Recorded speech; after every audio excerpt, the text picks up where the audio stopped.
ॐ पितृदेवताभ्यो नमः।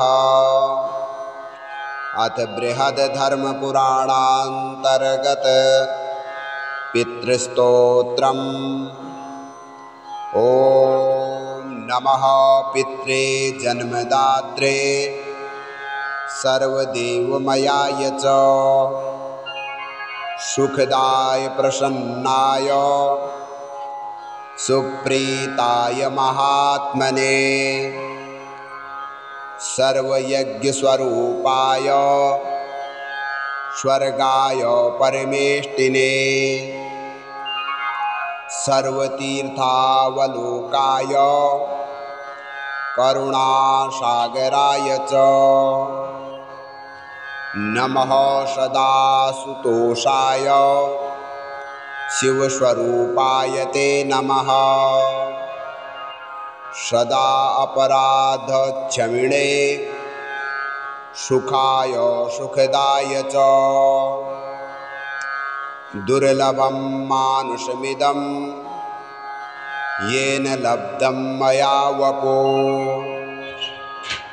संभावनीयं धर्मार्थे तस्मै पित्रे नमो नमः। तीर्थस्नानं तपोहोम जपादीयस्य दर्शनं महागुरोसश्च गुरुवे तस्मै पित्रे नमो नमः। यस्य प्रणामस्तवनात् कोटिशः पितृतर्पणम् अश्वमेध सतेस्तुल्यं तस्मै पित्रे नमो नमः। अमूर्तानां च मूर्तानां पित्राणां दीप्ततेजसां नमस्यामि सदा तेषां यानिनां दिव्यचक्षुषाम् इन्द्रादीनां च नेतारो दक्षमारीचयोस्तथा सप्तर्षीणां तथान्येषां तान् नमस्यामि कामदान् मन्वादीनां मुनीन्द्राणां सूर्याचन्द्रमसो तथा तान् नमस्यामि अहं सर्वान् पितरश्च अर्णवेषुये नक्षत्राणां ग्रहाणां च वायु अग्नि नभ तथा द्यावा पृथिवी व्योमश्च तथा नमस्यामि कृताञ्जलि देवर्षीणां ग्रहाणां च सर्वलोका नमस्कृतान् अभयस्य सदा दात्रान् नमस्येऽहं कृताञ्जलिः नमो गणेभ्यो सप्तभ्यः तथा लोकेषु सप्तसु स्वयंभुवे नमस्यामि ब्रह्मणे योगचक्षुषे शोभाधारान् पितृगणान् योगमूर्तिधरास्तथा नमस्यामि तथा सोमं पितरं जगतामहम् अग्निरूपां तथैवन्यान् नमस्यामि पित्रम् अहम् अग्निसोममयं विश्वं यत एतदशेषत ये तु तेजसी ये चेते सोमसूर्याग्निमूर्तयः जगत्स्वरूपिणश्चैव तथा ब्रह्मस्वरूपिणः तेभ्यो अखिलेभ्यो योगिभ्यः पितृभ्यो यतमानसा नमो नमो नमस्ते मे प्रसीदन्तु स्वधा भुजः। ॐ नमः पित्रे जन्मदात्रे सर्वदेवमयाय च सुखदाय प्रसन्नाय सुप्रीताय महात्मने सर्वयज्ञस्वरूपाय स्वर्गाय परमेष्टिने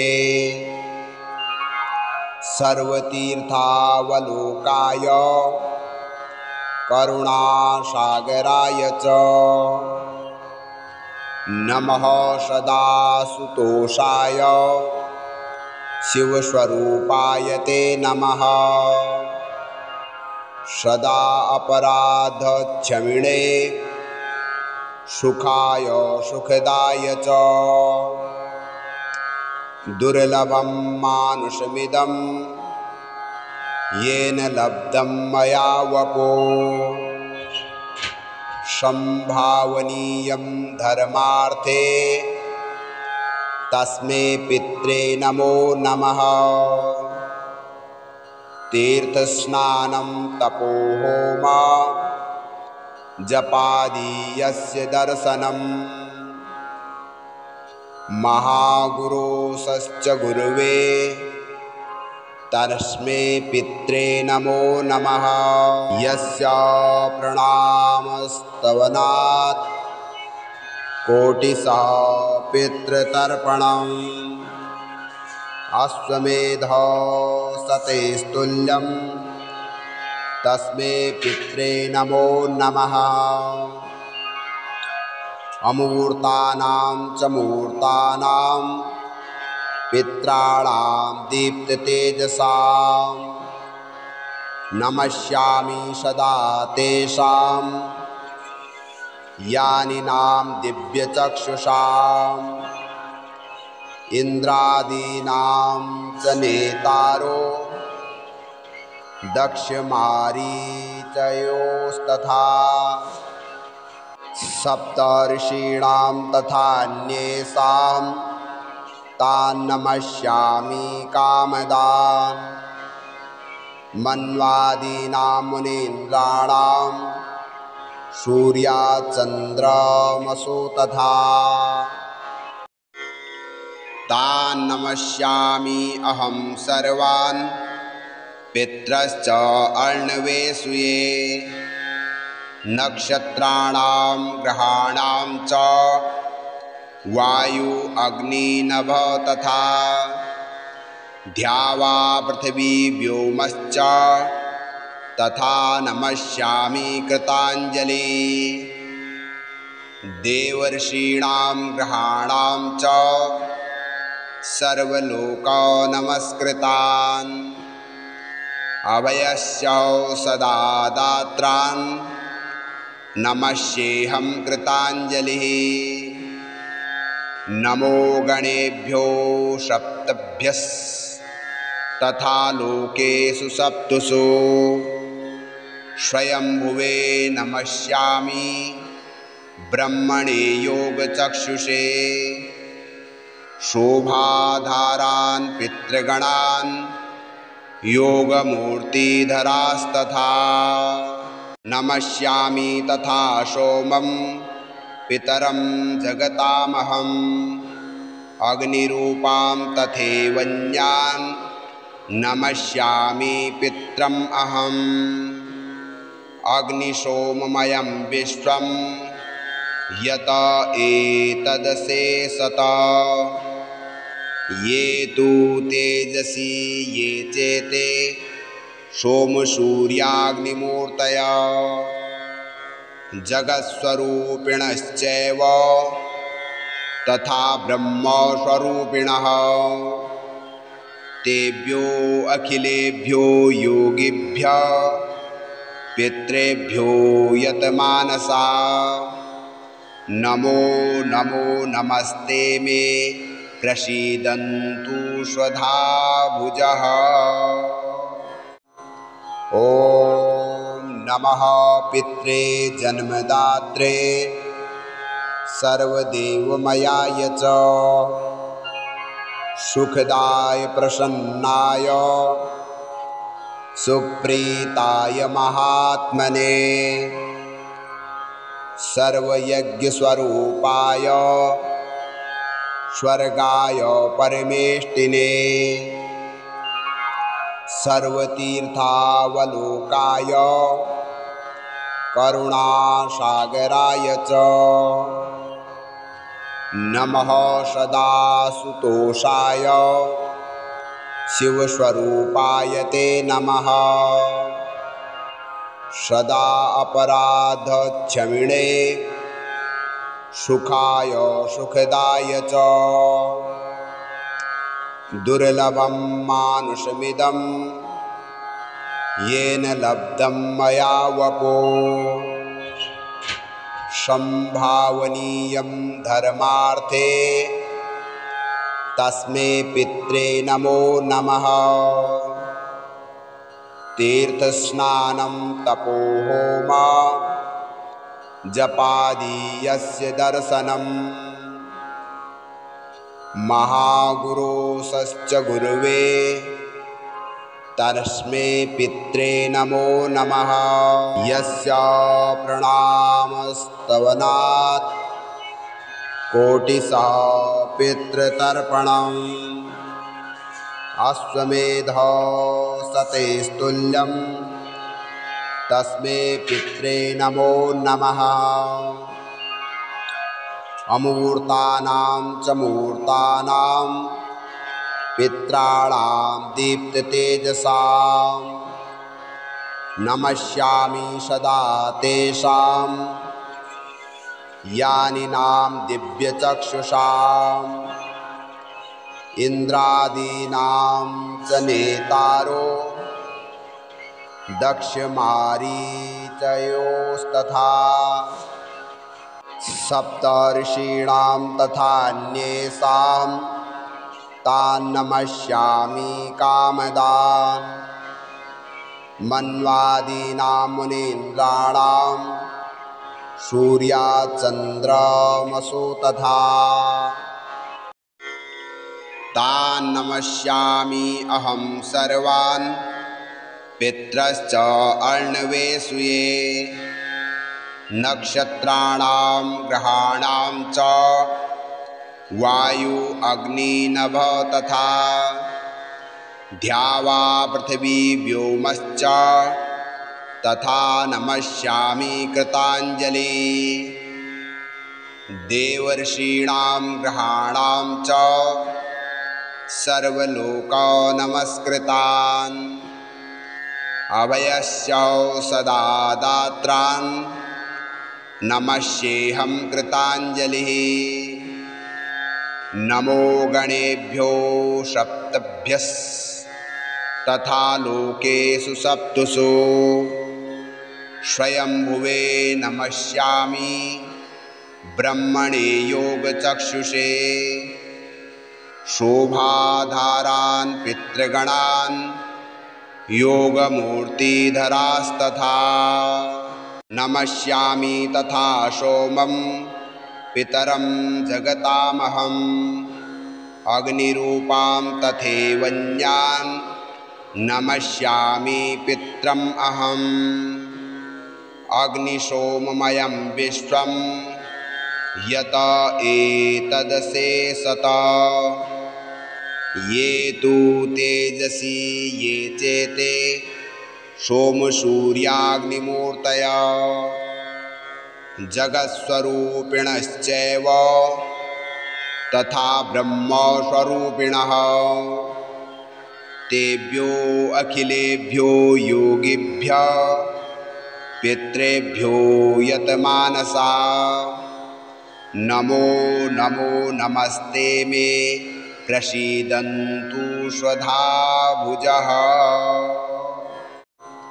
ॐ नमः पित्रे जन्मदात्रे सर्वदेवमयाय च सुखदाय प्रसन्नाय सुप्रीताय महात्मने सर्वयज्ञस्वरूपाय स्वर्गाय परमेष्टिने सर्वतीर्थावलोकाय करुणासागराय च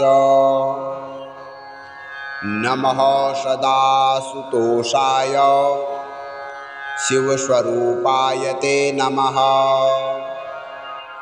सदा अपराधक्षमिणे सुखाय सुखदाय च दुर्लभं मानुषमिदं येन लब्धं मया वपो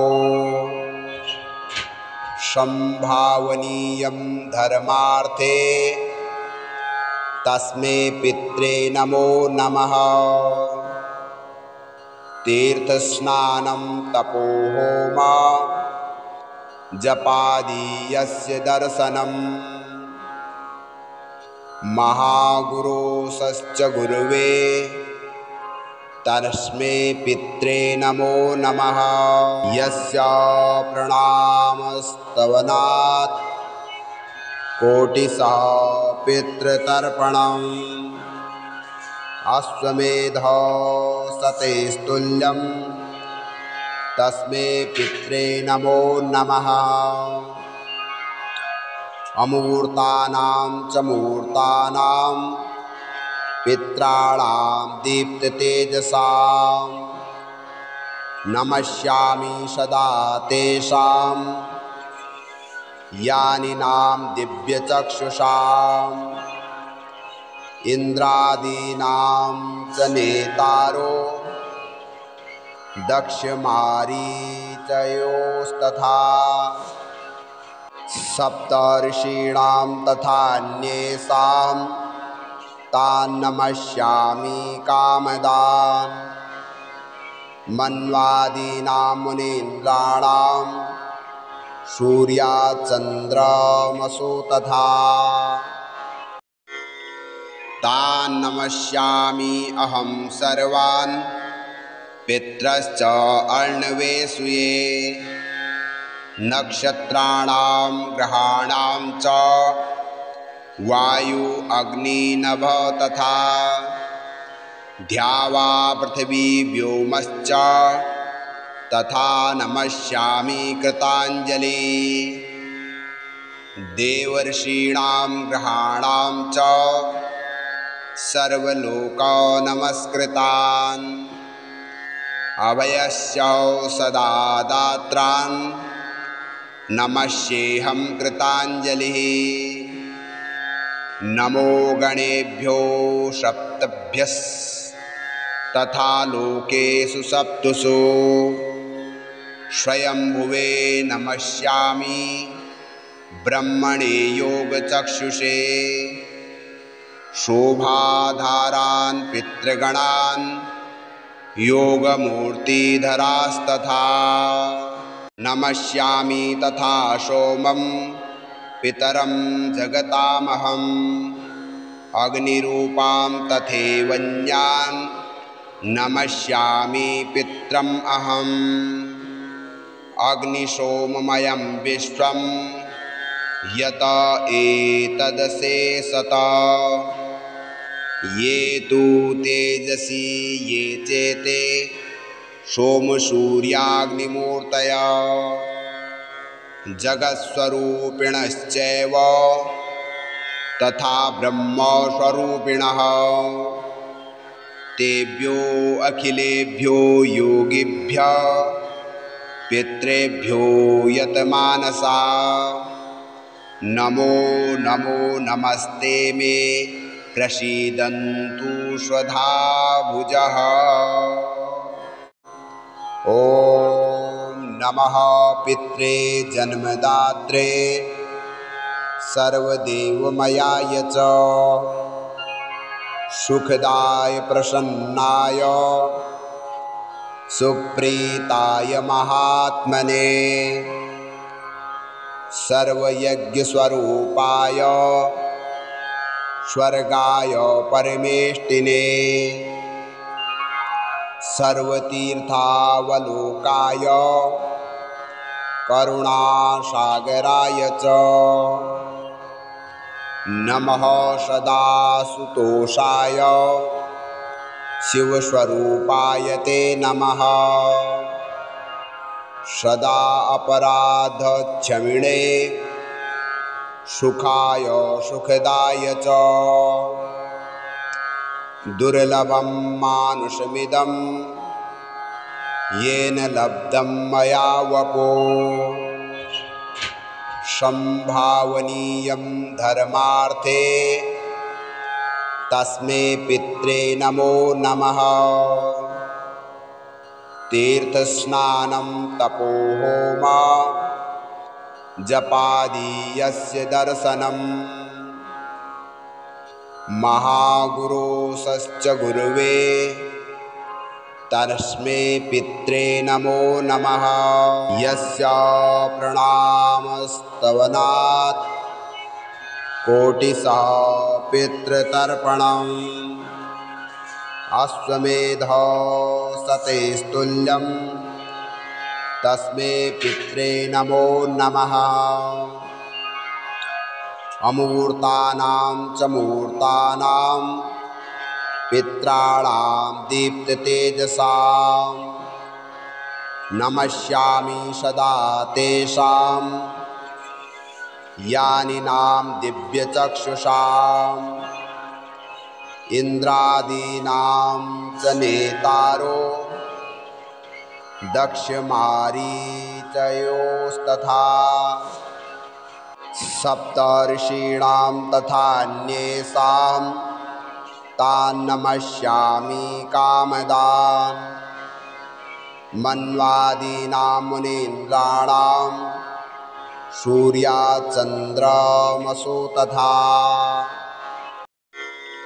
तान् नमस्यामि अहं सर्वान् पितरश्च अर्णवेषुये। नक्षत्राणां ग्रहाणां च वायु अग्नि नभ तथा द्यावा पृथिवी व्योमश्च तथा नमस्यामि कृताञ्जलि। देवर्षीणां ग्रहाणां च सर्वलोका नमस्कृतान्। अभयस्य सदा दात्रान् नमस्येऽहं कृताञ्जलिः। नमो गणेभ्यो सप्तभ्यः तथा लोकेषु सप्तसु स्वयंभुवे नमस्यामि ब्रह्मणे योगचक्षुषे।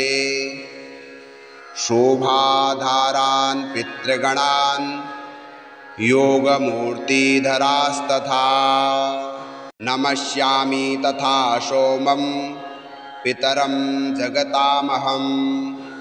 अग्निरूपां तथैवन्यान् नमस्यामि पितरम् अहम्। अग्निसोममयं विश्वं यत एतदशेषत।